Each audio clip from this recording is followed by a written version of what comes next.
السلام عليكم ورحمة الله وبركاته.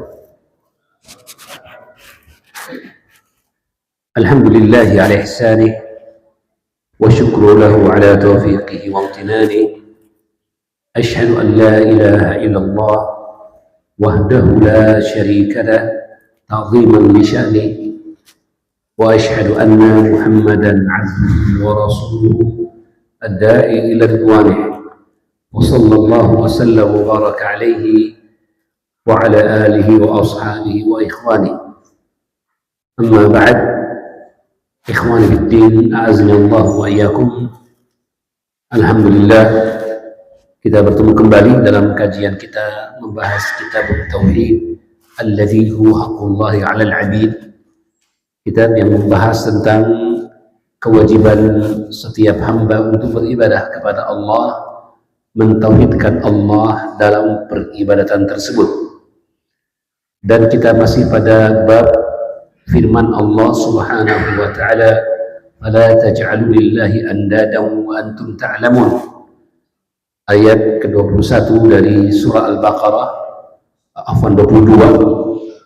Allah berfirman yang artinya, janganlah kalian menjadikan bagi Allah tandingan sekutu yang semisal dengannya dalam keadaan kalian mengetahui. Telah terdahulu makna dari ayat tersebut dan kita akan lanjutkan pada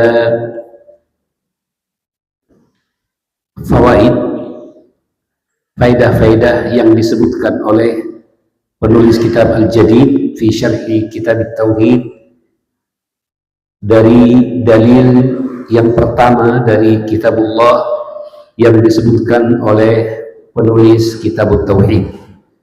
Kata Syekh, al-fawaid, faidah dari tafsir ayat tersebut atau dari makna global dari ayat tersebut. Adapun tafsirnya akan datang nanti dari perkataan sahabat Nabi, terjemahan Quran, penafsir Al-Quran yang terkemuka, sahabat Abdullah bin Abbas radhiyallahu ta'ala anhuma, dari perkataan beliau. Kata Syekh, al-fawaid al-awwal bayanu ba'di ni'amillahi ala khalqih. Dalam ayat ini ada penjelasan sebahagian dari nikmat-nikmat Allah pada hambanya. Jadi begitu banyak karunia dan anugerah yang Allah berikan kepada hambanya. Allah berfirman, wa in ta'uddu ni'matallahi la tuhsuha. Jika ingin dihitung nikmat itu, maka tidak akan mungkin bisa dihitung. Di antara nikmat tersebut Allah sebutkan dalam ayat ke-21 dan 22. Pada akhir ayat 21, setelah perintah untuk beribadah kepada Allah, ya ayuhan nasu ubudu rabbakum, yaitu alladzi khalaqakum walladzina min qablikum la'allakum tattaqun. Nikmat penciptaan, ini nikmat dari Allah Subhanahu wa ta'ala. Yang kedua, alladzi ja'ala lakumul arda firasya was samaa'a binaa'a. Allah telah menjadikan bumi sebagai hamparan yang bisa dijadikan tempat untuk berdiam, tempat tinggal, kediaman, bisa diolah pula, ya. Wa anzala minas samaa'i ma', Allah menurunkan dari langit hujan, ya, yang dengannya tumbuhlah tanaman-tanaman. Maka ini diantara nikmat yang Allah sebutkan, ya. Dan pengakuan akan nikmat dari Allah Subhanahu wa ta'ala adalah kewajiban bagi setiap orang yang mengakui penghambaannya kepada Allah, ya. Kemudian faedah yang kedua, al-istidlalu ala tauhidil uluhiyati bi tauhidir rububiyah.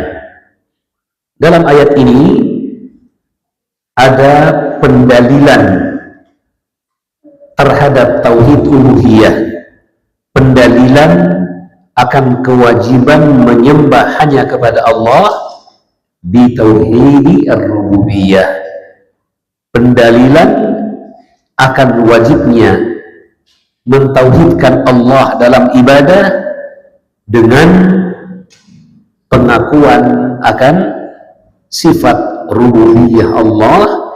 Dialah satu-satunya yang menciptakan, memelihara dan memberi rezeki.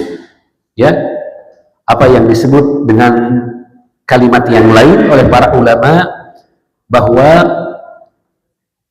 al-i'tirafu bi tauhidi ar-rububiyyah yalzamu bi'tirafi bi tauhidihi fil uluhiyah. Pengakuan kita bahwa Allah pencipta, pemelihara, pemberi rezeki, mentauhidkan Allah dalam rububiyahnya, mewajibkan kita untuk mentauhidkan Allah dalam uluhiyah dan penghambaan. Jelas ya? Dilihat dari ayat ini, ya, kaitan antara tauhid rububiyah dan tauhid uluhiyah. Lihat awal ayatnya, ya ayyuhan nasu u'budu rabbakum. Perintah untuk mentauhidkan Allah. Tauhid apa ini? Uluhiyah. Yang disebutkan alladzi khalaqakum, alladzi yang menciptakan kalian, disebut ta'lil. Kalimat yang berikutnya, jumlah yang datang setelah perintah ibadah adalah jumlah ta'liliyah. Mengapa kita harus menyembah Allah? Karena dialah yang menciptakan kita. Ya, jadi dengan kata lain, kata para ulama, diambil dari bagian awal ayat 21 adalah bahwa pengakuan akan tauhid uluhiyah mengandung pengakuan akan tauhid rububiyah. Kalau orang menyembah kepada Allah dalam ibadahnya, tidak menduakan Allah dengan selainnya, berarti pasti dia juga mengakui pencipta dan pemelihara hanyalah Allah. Atau dengan kata lain, al-i'tirafu bi tauhidi al-uluhiyah yatadammanu al-i'tirafa bi tauhid ar-rububiyah. Pengakuan akan tauhid uluhiyah mengandung pengakuan terhadap tauhid rububiyah. Adapun ayat berikutnya, ayat 22, Allah sebutkan alladzi ja'alakum al-ardha firasya was samaa'a binaa'a wa anzala minas samaa'i maa'a fa akhraja minas thamarati rizqan lakum fala taj'alu. Kebalikannya, kalau tadi yang pertama tauhid uluhiyah, baru tauhid rububiyah. Mengaku tauhid uluhiyah berarti mengaku tauhid rububiyah. Pada ayat ke-22 sebaliknya, bahwa pengakuan akan tauhid rububiyah melazimkan, mengharuskan, mewajibkan penghambaan hanya kepada Allah, mentauhidkan Allah dalam tauhid uluhiyah. Atau dengan kata lain, ya, tauhid ar-rububiyah yastalzimu at-tauhid al-uluhiyah. Jelas ya? Diambil dari dua ayat ini saja, subhanallah, ya. Baik. Jadi disinilah Syekh mengatakan faedah yang kedua, pendalilan akan tauhid uluhiyah dengan tauhid rububiyah. Itu ayat ke-22 berarti. Ayat ke-22 disebutkan tauhid rububiyah dulu, setelah itu fala taj'alu lillahi andada. Jangan jadikan bagi Allah tandingan. Sembahlah hanya kepada Allah. Jadi itu merupakan berdalil dengan tauhid rububiyah akan kewajiban tauhid uluhiyah. As-salih, yang terakhir, wujubu ifradillahi bil ibadati wahdahu duna siwahu. Wajibnya atau kewajiban memurnikan ibadah hanya kepada Allah semata, tidak kepada selainnya. Kewajiban memurnikan ibadah hanya kepada Allah semata, tidak kepada selainnya. Saya kira jelas. Dengan larangan menjadikan selain Allah sebagai tandingan, bahkan ditutup dengan kalimat wa antum ta'lamun, menunjukkan bahwa orang-orang musyrik dalam kesyirikan mereka menduakan Allah dalam ibadah, mereka hakikatnya menyadari bahwa sembahan yang hak hanyalah Allah. Ibadah mereka kepada selain Allah batil. Ya, baik. Akan datang nanti tafsir dari Abdullah bin Abbas. Baik, sekian demikian kaitan antara ayat dengan bab dan tauhid. Kata Syekh, munasabatul ayat lil bab wal tauhid haitsu dallatul ayat. Ayat ini menunjukkan ala wujud tajannub syirki zahiri wal khafi. Perintah atau kewajiban untuk menjauhi syirik yang zahir maupun yang tersembunyi. Syirik yang tampak jelas maupun syirik yang samar tersembunyi. Ya. Kenapa? Karena diperintahkan untuk menjauhkan tandingan dari Allah, menafikan tandingan bagi Allah Subhanahu wa taala. Ya. Karena setiap tandingan bagi Allah berarti menjadikan sekutu bagi Allah selain Allah Subhanahu wa taala. Wa minal khafi, dan di antara syirik khafi qaulul qail, perkataan seseorang, laulal harisu la atana al-lusus. Laulal harisu, seandainya tidak ada penjaga, apakah itu satpam kompleks, ya, atau penjaga yang dia berjaga, paronda, orang bilang paronda. Seandainya bukan karena paronda, luka nih motornya si fulan. Nah, ini kalimat yang enteng diucapkan, namun tersirat di dalamnya bentuk kesyirikan dalam bentuk lafal, syirik yang tersembunyi. Kenapa? Seolah-olah mudarat itu datang dari pencuri dan manfaatnya dari penjaga. Penjagalah yang berhasil mengusir pencuri tersebut. Padahal tidak ada manfaat dan mudarat yang menimpa kita kecuali dari Allah. Ya, meskipun orang ingin berbuat jelek kepada kita, jika Allah tidak menghendaki, tidak akan terjadi. Seperti kisah Nabi Ibrahim ketika dibakar, dikumpulkan api. Mereka berharap Nabi Ibrahim akan terbakar, cair begitu, hancur, terbakar. Tetapi Allah tidak menghendaki itu. Ya, bahkan api yang panas menjadi terasa dingin bagi Nabi Ibrahim, menunjukkan kepada kita bahwa manfaat dan mudarat semata di tangan Allah. Sebab yang menjadi sebab adanya kebaikan dan kemudaratan, Allah Maha Kuasa untuk mengangkat kemampuannya sebagai sebab, sehingga dia hilang kemampuan dan tidak mengantar kepada apa yang diinginkan. Ya, baik. Jadi kalimat ini kalimat yang ternyata mengurangi kesempurnaan tauhid, tidak sampai mengeluarkan dari Islam, tidak membatalkan keislaman, tetapi menyebabkan kurangnya kesempurnaan tauhid.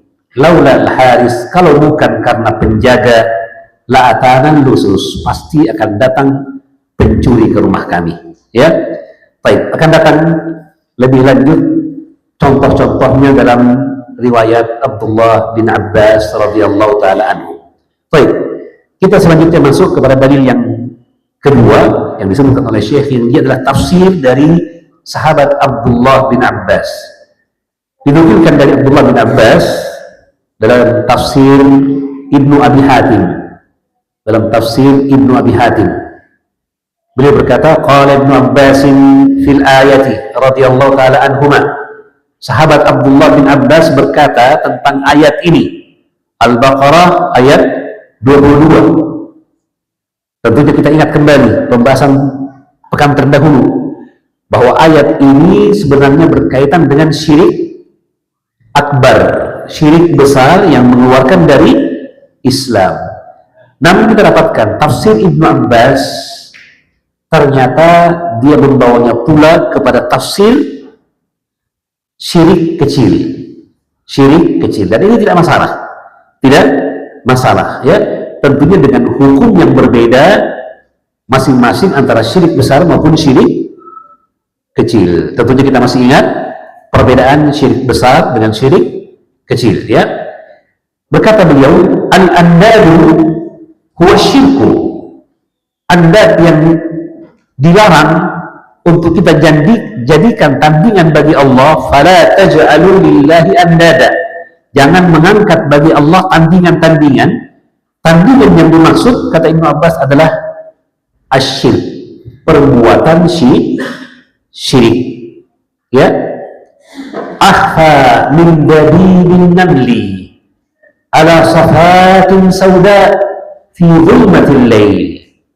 Syirik yang dimaksud adalah syirik yang dia lebih tersembunyi dari rayapan semut pada batu yang hitam di tengah malam yang gelap gulita. Ya, luar biasa, ya, penggambaran yang luar biasa.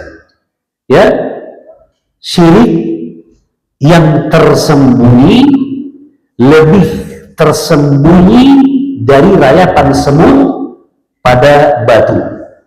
Ya, tentunya semakin kokoh, padat apa yang diinjak, dan semakin ringan yang menginjak, maka semakin tidak terasa, ya, perjalanan itu.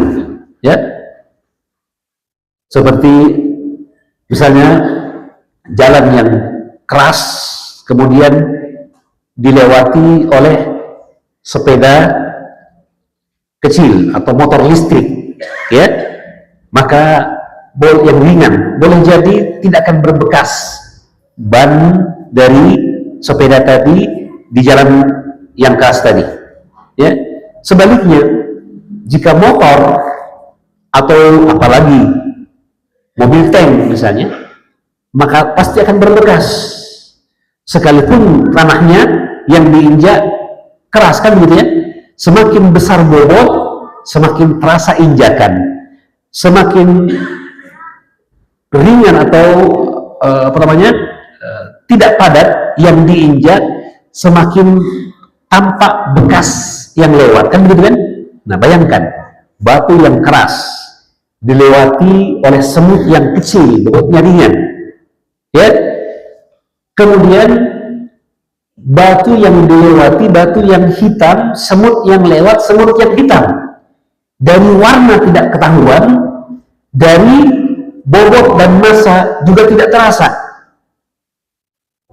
Fi dhulmatil lail, di tengah malam gelap gulita. Jadi sangat tersembunyi, ya, sangat tersembunyi, bahaya. Maka Ibnu Abbas ingin mengingatkan, termasuk larangan dalam ayat ini selain syirik yang besar adalah syirik kecil yang sangat tersembunyi. Lalu beliau menjelaskan lebih detail. Terkadang permisalan, ya, ini terlalu tinggi sehingga sebagian orang bisa memahami, tapi kebanyakan lain tidak memahami. Karena permisalan butuh pengetahuan tentang wajhus syabah, sisi kesamaannya apa sih, nilai yang mau diingatkan dengan permisalan itu apa sih, tidak semua orang tahu. Maka beliau mengatakan lebih konkret, wa huwa an taqulu, contohnya dari syirik yang tersembunyi itu adalah engkau berkata, wallahi wa hayatika ya fulan, demi Allah dan demi kehidupanmu wahai fulan, ya, wa hayati, dan kehidupanku. Jadi bersumpah dengan selain nama Allah, ini terlarang. Karena Nabi, man halafa bi ghairillahi faqad asyraka, siapa yang bersumpah selain Allah maka dia telah berbuat syirik. Syirik apa itu? Besar atau kecil? Kecil. Kenapa sangat kecil? Apa dalilnya? Ya, karena syirik kecil definisinya adalah setiap amalan, ucapan ataupun keyakinan yang bisa mengantar kepada syirik besar. Dia bukan syirik besar, bisa mengantar kepada syirik besar. Datang penyebutannya dalam syariat sebagai kesyirikan, tetapi tidak mengeluarkan dari Islam. Itu definisinya. Syirik kecil adalah setiap ucapan, perbuatan, atau keyakinan yang bisa mengantar kepada syirik besar, ya, yang dia merupakan wasilatan li syirkil akbar, hanya wasilah. Kemudian warada tasmiyatul bisyirki fin nusus, datang penyebutan bahwa dia adalah syirik. So tadi, man halafa bi ghairillahi faqad asyraka. Inna ruqa wat tamaima wat tiwalata syirkun. Disebut syirik, tetapi tidak mengeluarkan dari Islam, maka disebut dia syirik kecil. Nah, ini syirik kecil, bersumpah dengan nama Allah, dengan kehidupan dia dan kehidupan saya. Wallahi wa hayatika ya fulan wa hayati, ya, tidak boleh. Wa taqulu, contoh kedua, engkau berkata, laula kulaibatu hadza la atana lusus, kalau bukan karena anjing kecilnya dia, maka sungguh kita akan ke rumah kami akan kemasukan pencuri, kita akan kedatangan pencuri. Ya, kulaibah bentuk tasghir dari kalbun, anjing. Ya, jadi anjing menggonggong menyebabkan tuan rumah bangun, terjaga, waspada, nyalakan lampu, pencuri pun kabur. Babu muranna, dia pergi. Akhirnya, hebat mentongan jinnah. Kalau tidak menggonggong, kecurian maki. Nah, ini kalimat yang ringan diucapkan, tapi hakikatnya ada bentuk penyandaran manfaat kepada selain Allah Subhanahu wa Ta'ala. Ya, maka dia syirik kecil. Syirik kecil. Ya, berikutnya, laula al-baqtu fid dari la atana al-lusus. Al-baqtu, bebek, angsa. Ya, biasa orang kalau tidak mau pelihara anjing, karena anjing bisa menjaga rumah, pelihara apa orang? Ya, angsa, bebek angsa. Kenapa? Kalau ada orang asing, dia akan bersuara, ya, karena suara, ya, ada orang di luar, ini berarti senter dulu, akhirnya dia lari. Nah, ini juga, ya, sebenarnya dia bentuk sebab, tapi penyandarannya ini bisa merupakan bentuk kurang adab dan bisa menyebabkan tergantungnya hati kepada sebab, bukan kepada musabbibul asbab, bukan kepada penyebabnya. Kenapa? Terbukti ada juga orang rumahnya dikelilingi anjing, tapi bukan hanya kecurian, anjingnya dimasukkan karung, jadi ayam rica-rica. Ya, orang Jawa buat bilangnya ayam rica-rica, jamu rica-rica katanya. B2, kalau B1 dia masakan babi, kalau B2 masakan anjing. Jadi bukan hanya barangnya diambil, anjingnya pun dibawa pergi. Nauzubillah min dzalik. Itu menunjukkan bahwa semata perlindungan Allah Subhanahu wa Ta'ala. Ya, adapun anjing hanya sebab. Namun kita boleh menyandarkan kepada sebab, tapi tidak boleh bertawakal kepada sebab. Tidak boleh bertawakal kepada sebab. Jadi itu maksudnya, ya. Wa qaulul rajul, bentuk yang ketiga, perkataan seseorang kepada sahabatnya, Masya Allah wa syi'ta, terserah Allah dan terserah kamu. Ya, terserah Allah dan, salahnya di mana? Wa umaiyah wa syi'ta, dan terserah kamu. Harusnya apa? Summa, terserah Allah kemudian kamu, bahwa kemauanmu tergantung kepada kemauan Allah. Ya, kalau disamakan terjadilah syirkun fil alfaz, syirik dalam lafal yang hukumnya syirik kecil. Syirik disebut kecil, tapi dia dosa besar, ya, dan dikhawatirkan bisa mengantar kepada syirik yang besar ketika kita berpaling dari bertawakal kepada Allah, tawakal kepada sebab, tawakal kepada sebab. Na'udzubillah min dzalik. Berikutnya contoh keempat, Wa qaulur rajul, perkataan seseorang, laulallahu wa fulanun. Laulallahu wa fulanun, kalau tidak karena Allah dan si fulan. Ya, kalau tidak karena Allah dan si fulan. La taj'alu fiha fulanan. Hada kulluhu bihi syirkun. Jangan jadikan dalam perkara itu fulan.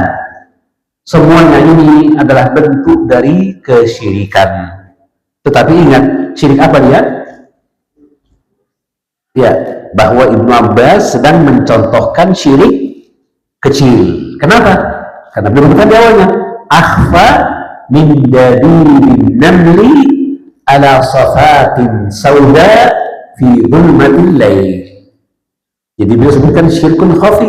Adapun syirkun akbar, dia syirik yang jali, syirik yang besar, jelas itu.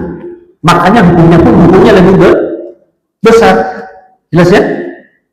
Ya, adapun yang dimaksud dengan syirik kecil, ada dua pendapat di dalam para ulama. Sebagian mengatakan syirik kecil yang dimaksud adalah riya, dan ada nasnya, ya. Dan yang kedua, syirik khafi yang dimaksud adalah riya dan syirik kecil atau sebahagian dari syirik kecil. Syirik riya dan sebahagian dari syirik kecil. Karena riya tersembunyi juga, dan sebagian dari syirik kecil juga tersembunyi seperti tadi disebutkan, ya. Kalau bukan karena anjing, kalau bukan karena angsa, ya, terserah Anda, terserah Allah dan Anda, ya, dan semisalnya. Wallahu a'lam bishawab. Demikian keterangan yang datang dari sahabat Abdullah bin Abbas. Riwayat Ibnu Abbas ini riwayat yang sahihah, sanadnya sahih. Berkata Syekh Muhammad bin Abdul Aziz Al-Qarawi dalam syarahnya, yaitu Al-Jadid fi Syarh Kitab At-Tauhid, munasabatul athari lil babi wa tauhid. Kaitan antara asar dari Abdullah bin Abbas yang dia tafsir dari surah Al-Baqarah ayat 22 dengan pembahasan bab dan dengan perkara tauhid. Kata beliau, haitsu dallal atharu ala anna Ibn Abbas radhiyallahu ta'ala anhuma yara anna min asy-syirki al-khafi al-qasamu bi ghairillah aqawlika wa hayatika wa kadha ta'liqu naf'in ala fi'li makhluqin aqawlika laula al-harisu la'atana an-nusus wa kadhalika ta'liqu naf'in ala fi'li llahi wa ma'ahu ghayruhu aqawlika laula Allahu wa fulanun lahtaraqal manzilu. Kata Syekh, riwayat dari Abdullah bin Abbas ini memperlihatkan kepada kita atau menunjukkan kepada kita bahwa Ibnu Abbas berpendapat, berpendapat dari bentuk syirik yang tersembunyi adalah 3 jenis syirik yang disebutkan.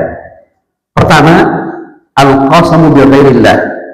Pertama, bersumpah dengan selain nama Allah, ya. Bersumpah bersendiri, syirik dengan lafal, ya. Demikian pula bersumpah dengan nama Allah dan nama selainnya. Paham ya? Misalnya orang bersumpah dengan menyebut nama wal qamar, demi bulan misalnya, ya, maka ini bersumpah dengan nama selain Allah saja. Ini syirik kecil, ya. Demikian pula kalau dia mengatakan wallahi wal qamar, berarti wallahi wa hayatika wa hayati, juga syirik kecil juga, ya. Baik disebutkan nama Allah maupun tidak, ya, karena larangan bersumpah dengan selain nama Allah dan bahwa dia adalah kesyirikan akan datang dalam dalil-dalil berikutnya nanti, ya. Kemudian yang kedua, ta'liqu naf'in ala fi'li makhluqin, mengikat kemanfaatan dengan perbuatan makhluk, bahwa makhluk bisa mendatangkan manfaat, ya, seperti kalau tidak karena ada penjaga maka akan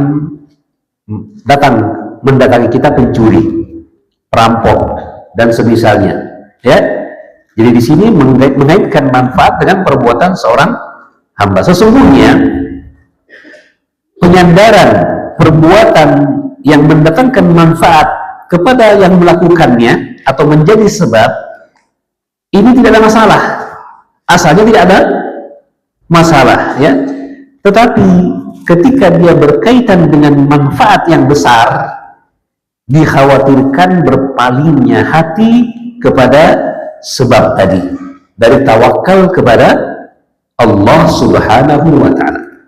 Maka itu bab mengapa diingatkan dari perkara tersebut, ya. Telah kita ingatkan kaidah yang sering kita ulang, bahwa apa? Al-ittikalu bil asbabi qadhun fit tauhid. Bergantung kepada sebab menunjukkan kekurangan dalam perkara tauhid, qadhun fit tauhid. Kemudian al-i'radu anil asbab, berpaling dari sebab, qadhun fis syariah, meninggalkan sebab, tidak mengambil sebab, tidak menggunakan sebab untuk meraih tujuan, dia adalah celaan kepada syariat. Karena syariat memerintahkan kita mengambil tujuan-tujuan yang mulia dan kemanfaatan melalui sebab yang mengantar kepadanya, ya. Baik. Yang ketiga adalah ta'liqu naf'in ala fi'lillahi wa ma'ahu ghairuh, mengaitkan manfaat kepada perbuatan Allah, dan itu benar, namun digandengkan bersamanya perbuatan selain Allah, yaitu makhluk, ya. Maka ini juga mengurangi kesempurnaan tauhid. Wallahu a'lam bishawab. Baik. Berikutnya dalil yang ketiga, hadis yang diriwayatkan oleh Imam At-Tirmidzi, dihasankan oleh beliau dan disahihkan, artinya dikeluarkan oleh Imam Al-Hakim dalam sahihnya, dan itu mustadrak, dan disahihkan oleh beliau, ya. Kalau di sini disebutkan dikeluarkan Imam Tirmidzi dan Al-Hakim dari Abdullah bin Umar.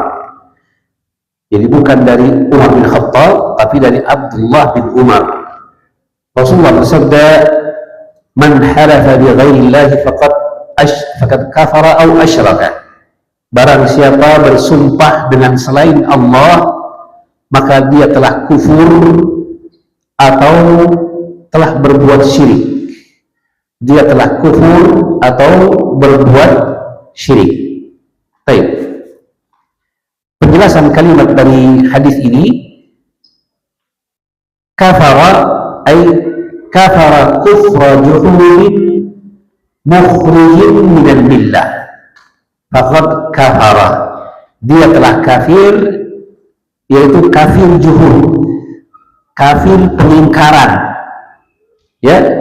Seorang yang bersumpah dengan selain nama Allah, boleh jadi atau tidaklah terjadi sumpah dengan selain nama Allah kecuali didasari oleh pengagungan kepada selain Allah. Dan pengagungan kepada selain Allah bisa pula mengindikasikan, menunjukkan bahwa ia menjadikan sesuatu selain Allah tadi lebih agung daripada Allah Subhanahu wa ta'ala, atau dia menolak keagungan Allah, kemahaagungan Allah. Jadilah dia kufur juhud. Dan kufur juhud salah satu jenis kekafiran yang mengeluarkan dari Islam. Itu makna yang pertama. Itu makna yang pertama, ya. Jadi bersumpah dengan selain nama Allah bisa syirik akbar, bisa syirik asghar. Kapan dia menjadi syirik akbar, keluar dari Islam? idza tadammana kufran, jika mengandung kekafiran yang akbar. Apa itu? Ketika dia bersumpah dengan selain Allah karena pengagungannya kepada selain Allah yang lebih agung dibanding Allah, yang berarti dia mengingkari maha agungnya Allah. Padahal hanya Allah yang paling agung. Ya, subhana rabbiyal azim. Ya, baik. Wakilah, pendapat yang kedua, dan penyebutan dengan sirah tamrid namanya. Sirah kila, sirah majhul disebut sirah tamrid, menunjukkan pendapat yang lebah. Pendapat sebelumnya yaitu kufur juhudin lebih kuat.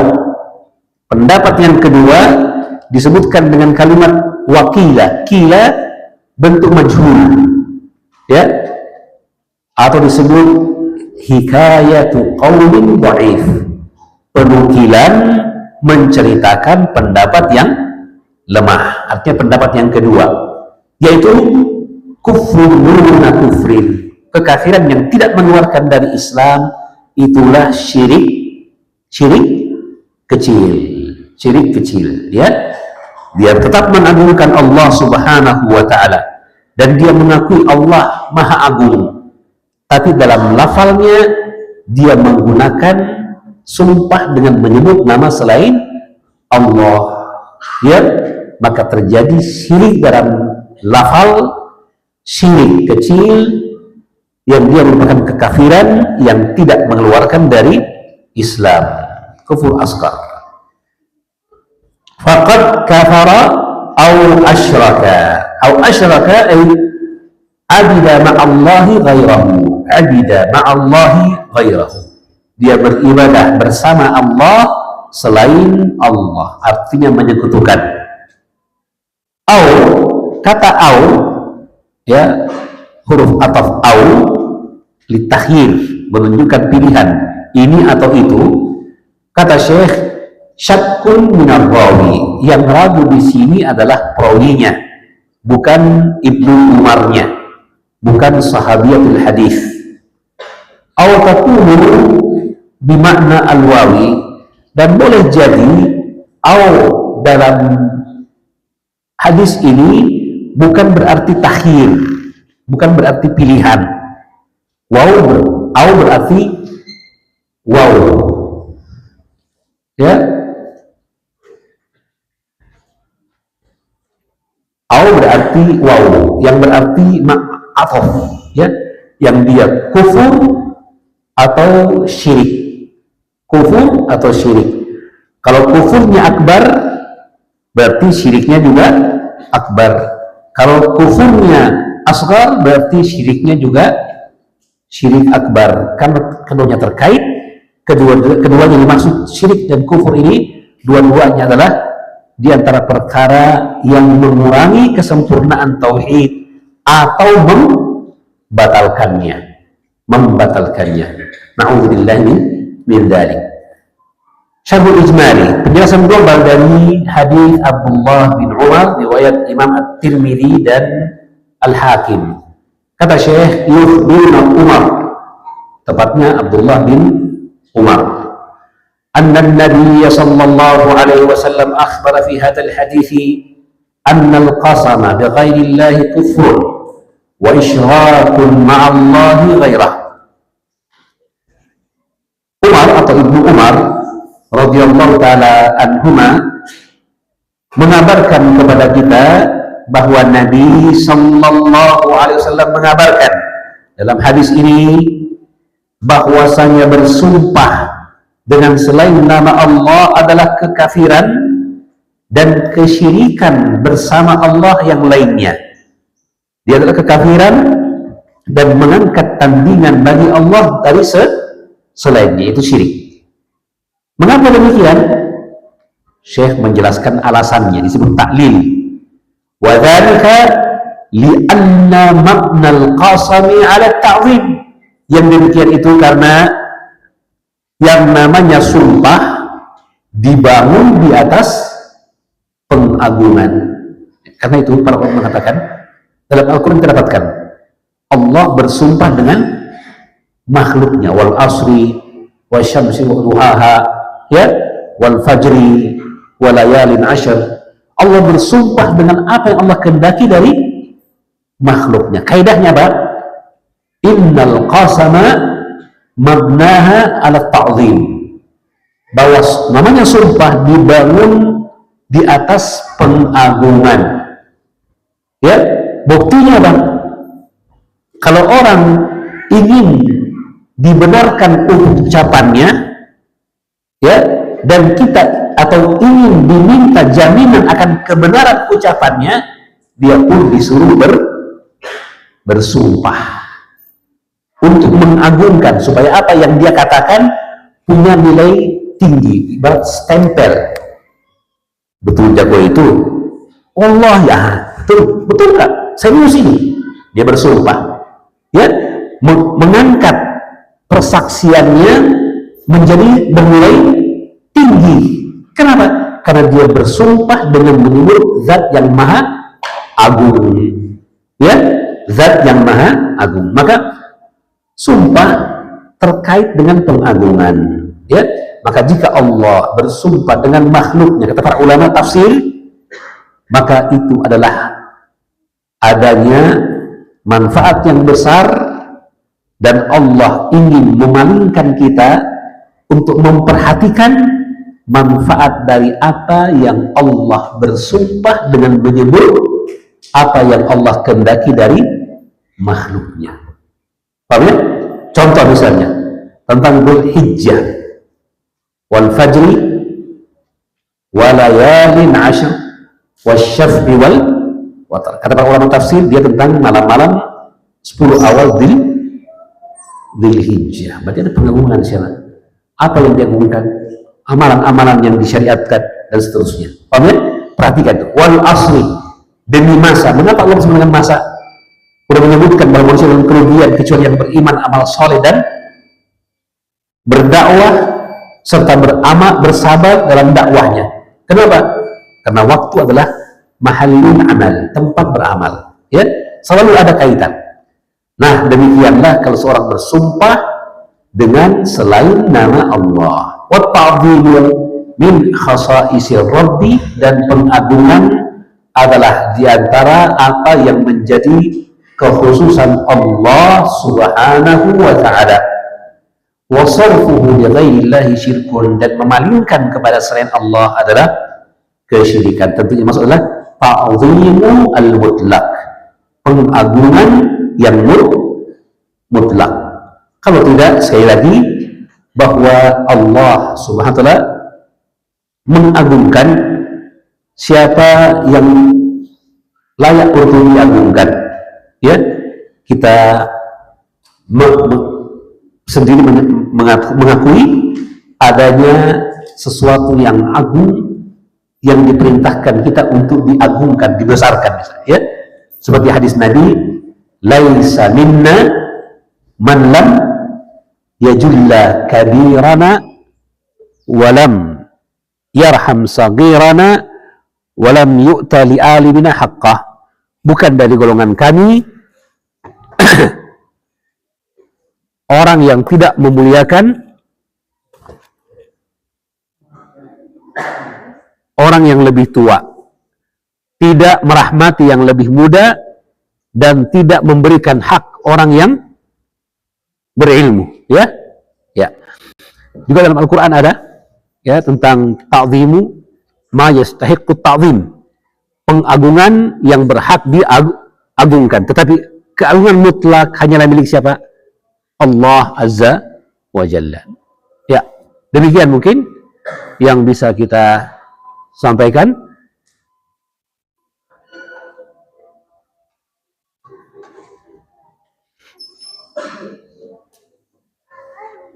Iya, itu dulu yang bisa kita sampaikan. Ataupun faedah, karena ada tambahan mulahadzah juga, kita akan selesaikan pada kesempatan akan datang insyaallah taala.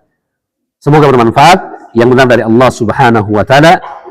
Subhanakallah wa bihamdik, asyhadu an la ilaha illa anta, astaghfiruka wa atubu ilaik. Wa sallallahu sallam wa baraka ala nabiyina Muhammad wa ala alihi wa sahbihi.